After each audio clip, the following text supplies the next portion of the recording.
wasn't the greatest thing to do, and so influenced him to do godless activity. When you read through this book, and then you read through what he has to say here, and starting out, my son, hear the instruction of your father. You got to believe in some degree that when Solomon is writing this, he's reflecting upon his own mom and dad, King David and Bathsheba, his mom. And I think, outside of one tragic sin on the part of David, David displayed generally wisdom. And he sought the counsel of the Lord continually. And he tried to instill that into his son.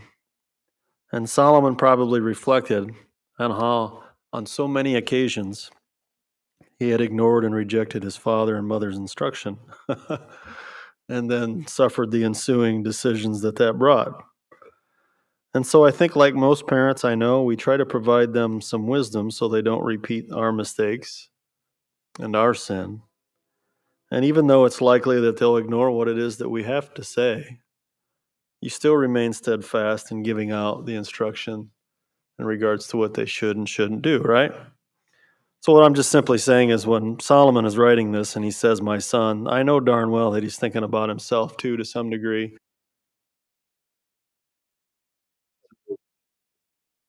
Right? That's kind of the. So if we're breaking this down into parts, let's listen to our moms and dads. Verse 8.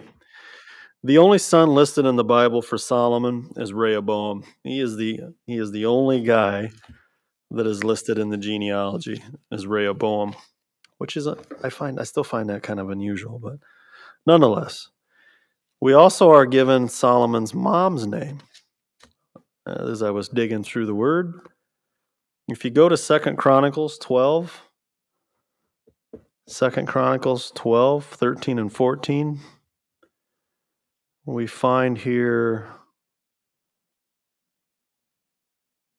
I think his name. Yeah.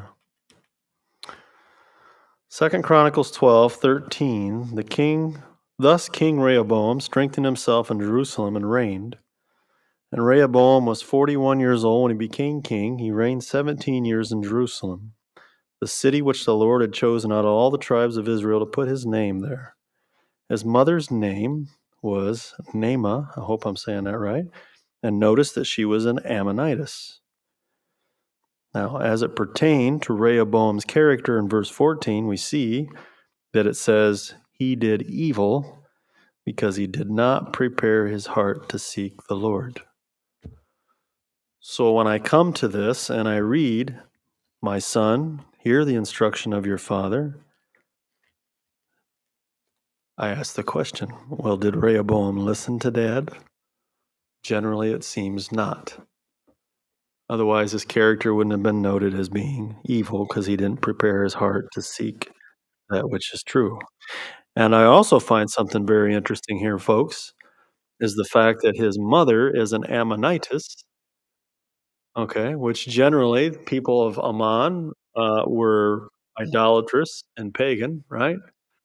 But in verse 8 here, it is preassumed or presupposed that she is pious and reverent towards Yahweh. Otherwise, why would he say, don't forsake the law of your mother? Correct? So, in other words, if we're dealing with a woman who is an idolater, the Bible wouldn't say this at all.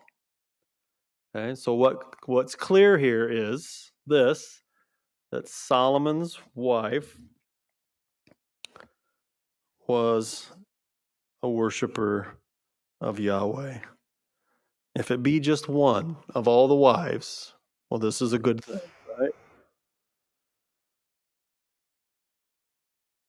Proverbs chapter 3. Go to Proverbs chapter 3. Understand that when he says, my son, listen, he doesn't say it just once. This is the only reason I'm reading these verses. I just want us to stress his desire as a father for his son, that he do well. Proverbs 3, verse 1, my son, don't forget my law. Let your heart keep my commandments. For length of days and long life and peace they'll add to you. Go to chapter 4, verse 10. Chapter 4, verse 10. Hear, my son, receive my sayings, and the years of your life will be many. I've taught you in the way of wisdom. I have led you in right paths. When you walk, your steps will not be hindered. When you run, you will not stumble. Take firm hold of instruction and don't let go. Keep her, for she is your life.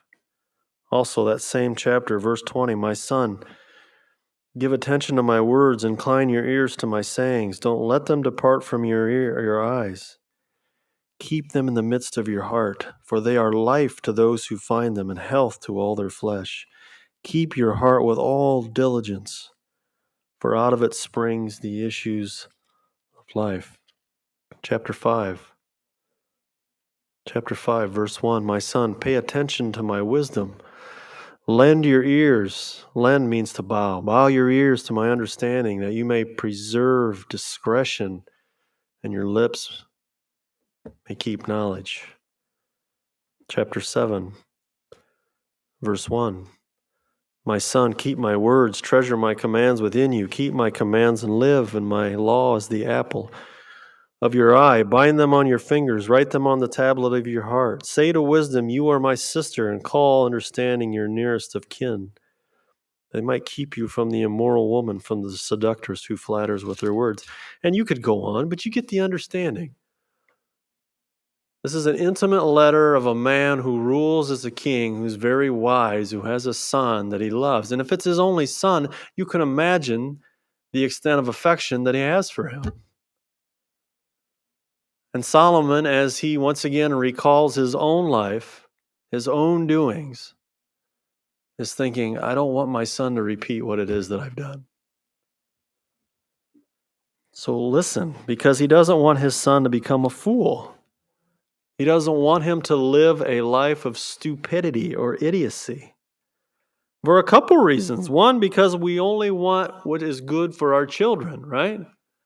And two is because, like it or not, you carry our name with you, right? So our good name is at stake at the same time. As I'm thinking about that, Proverbs chapter 10, verse 1.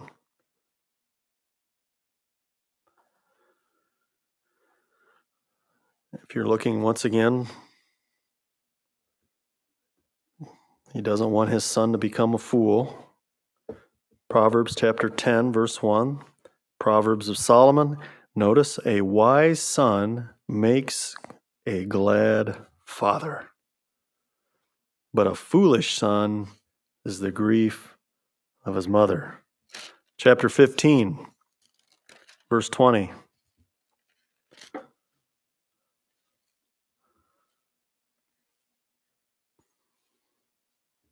He does not want his son to be a fool. Proverbs 15:20, a wise son makes his father glad. A foolish man despises his mother. Chapter 17, verse 21.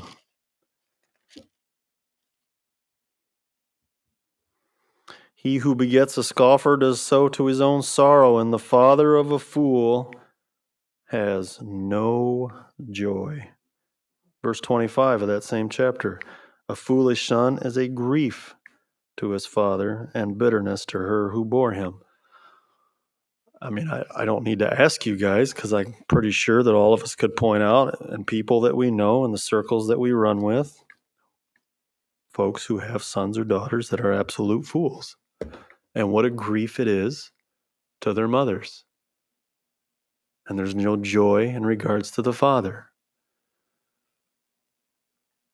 And I got more references, but you get the point, right? Think of biblical examples here. Remember Eli? Eli had two boys, right? Phinehas and Hophni might be their names. And they were called sons of Belial. And you can think how grieved Eli was. Matter of fact, the text tells us he was grieved by the activities that his sons were engaged in. Solomon doesn't want Rehoboam to walk that path. So do not forsake, which means to reject or abandon or neglect the law and the instruction that I've given you or that of your mother. You know, one of the things that comes to mind about a man who didn't spurn his mother's wisdom that she relayed to him was in chapter 31, right? King Lemuel. Remember, King Lemuel's mom gave him all sorts of advice, and he relays it here, right? I'm not going to reread it in 31, but I'm just saying he grabbed hold of what it is that mom relayed to him, and he ran with it. Okay?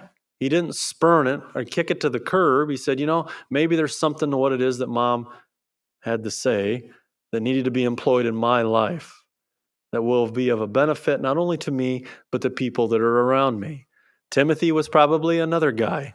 In the New Testament, we find out Timothy's mom and his grandma were believers, and then Paul continued to help him to understand, continue in the scriptures, right? The word that you have known since childhood. And he employed it, and he used it, and he lived by it.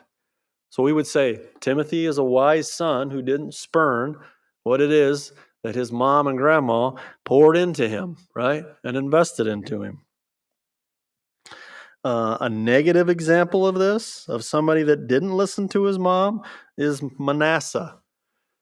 King Manasseh in the Old Testament, his mom's name was Hephzibah, which means my delight. She was a devout woman. She was the queen of King Hezekiah. King Hezekiah was one of the greatest kings of Israel. That was his wife. They relayed to their son how it is they ought to live. And what did Manasseh do? I think he was one of the longest ruling kings in Israel. And for the majority of that rule, he led his people astray. That's a negative example of a man who didn't listen to what his mom and his dad tried to teach him. Back to Proverbs chapter 1, verse 9. So the instruction of your father and the law of your mother will be a graceful ornament on your head and chains about your neck. We don't need to riddle this out, folks. What do ornaments, rings, chains, earrings, what does it do in regards to your person? So when you walk in on Sunday and I see earrings and things, and I'm like, oh, that's nice. That looks good, right? That embellishes your appearance, doesn't it?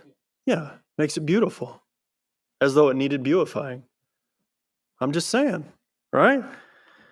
So what then is the analogy here? Well, the analogy is pretty clear. The instruction of our fathers, the law of our mothers, if we retain that, okay, and we use it and we employ it, what does it embellish? Not the physical character. It embellishes our moral character, so that when people engage in conversations with us or have any dealings with us, they come away with saying, well, that young fellow's got a good head on his shoulders, don't he? Or that young woman, she's so wise. You know why? Because she didn't forsake the instruction of her father, nor the law of her mother. She heard it, she employed it, she uses it, she lives by it, and that's why it is that her moral character is embellished and people are drawn to that, okay? So Solomon says, that's what happens, son, if you do what we tell you to do. You'll have a good, sound moral character and you'll draw men to yourself. What did Rehoboam do? He did the opposite. He did the opposite. Proverbs chapter 3, verse 21.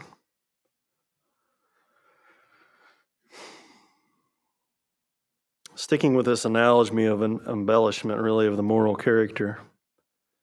Proverbs 3, verse 21, my son, let them not depart from your eyes. Keep sound wisdom and discretion, so they will be life to your soul, grace to your neck. And you will walk safely in your way, and your foot won't stumble. When you lie down, you won't be afraid. Yes, you will lie down and your sleep will be sweet. And one more, Proverbs 6. Proverbs 6, 20 and 21. My son, keep your father's command. Don't forsake the law of your mother. Bind them continually around your heart. You like that? Okay, you're getting a visual picture here. Tie them around your neck. When you roam, they'll lead you. When you sleep, they'll keep you. When you awake, they'll speak with you. For the commandment is a lamp and the law is a light.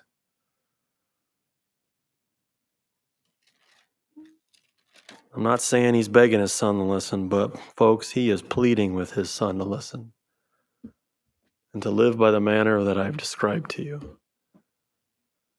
Will give long life to you, days of prosperity to you, will keep you out of trouble, bring peace to your life.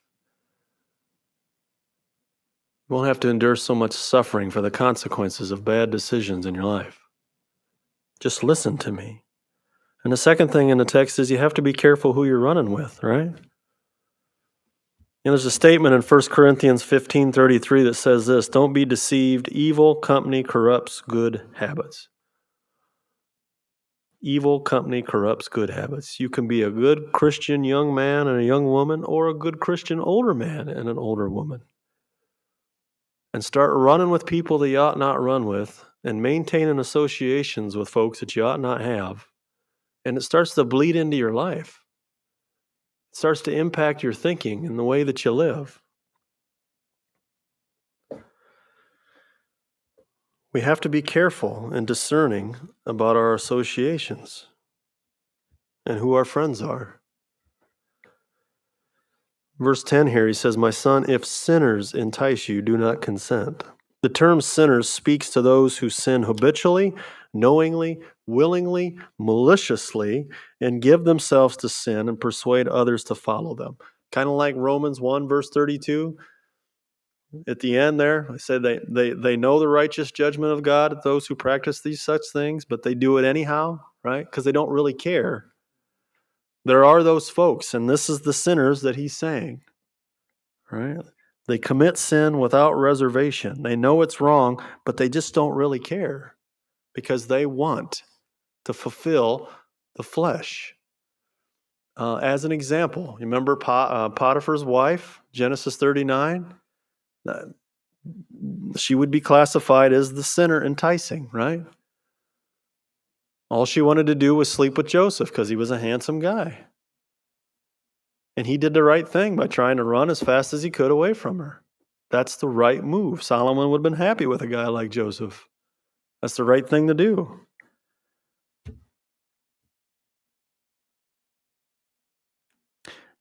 It could be any manner of sin, all right? Any manner of sinful activity, they will entice you. They tempt people by arousing their desire or their hope. And in most cases, the hope or the desire that they build in people is, you will profit by this action in some way. It will benefit you in some way. Maybe you'll feel better about yourself by tearing somebody else down.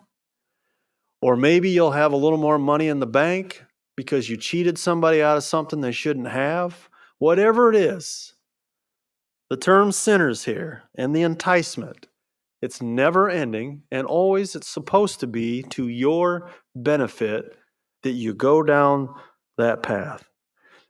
Jeremiah states in his letter that there were some of the Israelites in his day who were exactly like that. I'm going to read that. Jeremiah chapter 5, 26 through 28. Jeremiah says, for among my people are found wicked men. They lie in wait as one who sets snares. They set a trap. They catch men as a cage full of birds. So their houses are full of deceit. They've grown great and rich. They've grown fat and are sleek. They surpass the deeds of the wicked. That means to overlook. They do not plead the cause of the fatherless, yet they prosper. and the right of the needy they do not defend. So even in Jeremiah's day, he says there are people just like that. All right? Just like that. And the illustration that Solomon gives to us here from 10 through 14, I'm not going to reread that. You can. But honestly, it's pretty graphic. And I think what he's relaying very clearly is these sinners are trying to entice people to basically kill somebody and to take what is theirs. Right? That's what he's relaying. So in other words, Solomon knows, and he's probably had not affiliations, but run-ins with men and women who are of this sort, who will go to the lengths of extinguishing a life so that they might financially or materially prosper by the departing of that individual. Right? And he gives that illustration. Now, most enticements to sin aren't nearly that extreme, yet any enticement to sin has ramifications or consequences for the future. Ask anybody that's been incarcerated, okay? That is on your record. And when you go out to fill out an application, that is on the application now, because you're required to put that down. And I don't know how many people I know that through the years have had a really hard time getting a job because they've been incarcerated. Okay? So what I'm saying is the enticement to sin, any sin, and you committing the act, unfortunately, the consequences sometimes go on for the rest of your life. Think of people that necessarily didn't murder, but had a share in either driving the car or sitting in the car or being part of it. They too then are charged with accessory to murder, and they too then spend the rest of their life in prison, right? So this enticement to sin has great consequences on us as we move into the future. One of the guys that came to my mind was King Jehoshaphat. You remember King Jehoshaphat in the Old Testament? He was an absolute astounding king, great king. He was a man who loved the Lord with all his heart, but for whatever reason, he had a blind spot when it came to the kings of Israel. And he continued to align himself with a king of Israel every time a king of Israel wanted to go out to battle to reclaim something or to conquer something. And for the life of me, I can't figure out, and I'm almost screaming when I read through the narratives, don't have anything to do with him, dude. But yet he does. And ultimately, it costs his own life through engaging in something that he shouldn't have engaged in to begin with because of who he allied himself with. You have to be careful who you run with, who your friends are. You remember the guy in the Old Testament, David's son Ammon. Remember David's son Ammon? Okay, so he found his sister very, very attractive, right? And on his own, he probably just would have maintained that attraction, but may not have carried it further. Yet he had a friend that gave him some wisdom, worldly wisdom. Hey, I got a plan for you, dude. You should just go ahead and set this up in your bedroom, pretend like you're sick, and when she comes in, grab a hold of her. She's weaker than you, and you can do whatever you want to her, right? He listened to his friend, and he raped his sister. That's what I'm saying. You have to be careful about who you run with. Some people will say, hey, just one more drink. You got just enough to take the edge off, right? Maybe give you a little buzz. You'll feel better. Just one more drink. Or somebody will say, well, it's just a little promise. You know, there's big promises and there's small promises. That's just a little promise you made to your wife or to your son or to your friend. It doesn't matter. It doesn't matter. Or just try this pill. Just try this pill. It'll help ease the tension that you have. Because I see that you're full of anxiety and you're really worried about stuff. If you just have this little pill, you'll feel at ease. Or it could be this: hey, nobody is looking anyhow. It doesn't matter. Right? I had friends like this when I was younger. Got me in a lot of trouble. And I suppose, you know what? I probably caused a lot of trouble myself. You have to be careful who you run with. Verse 14 there, at the end of 14, he says, "Cast in your lot amongst us, let us have one purse." As though there's any equality and honor among thieves, right? Do not walk in the way with them. Have nothing to do with them. One of the things in Psalm 1 that came to mind was the fact that the psalmist says that I didn't walk with those people. Okay? Psalm 1, verse 1, "Blessed is the man who walks not in the counsel of the ungodly, nor stands in the path of sinners, nor sits in the seat of the scornful." Okay, so he got it. Whoever that psalmist was understood it. I don't need to be there in their presence. I don't need to be tempted to do something that I shouldn't do. I don't want to deal with the consequences that come after that, okay? Or the psalmist in Psalm 119, verse 101, where he says, "I have restrained my feet from every evil way." Or, and this is good too, 2 Corinthians chapter 6. Turn there, 2 Corinthians chapter 6.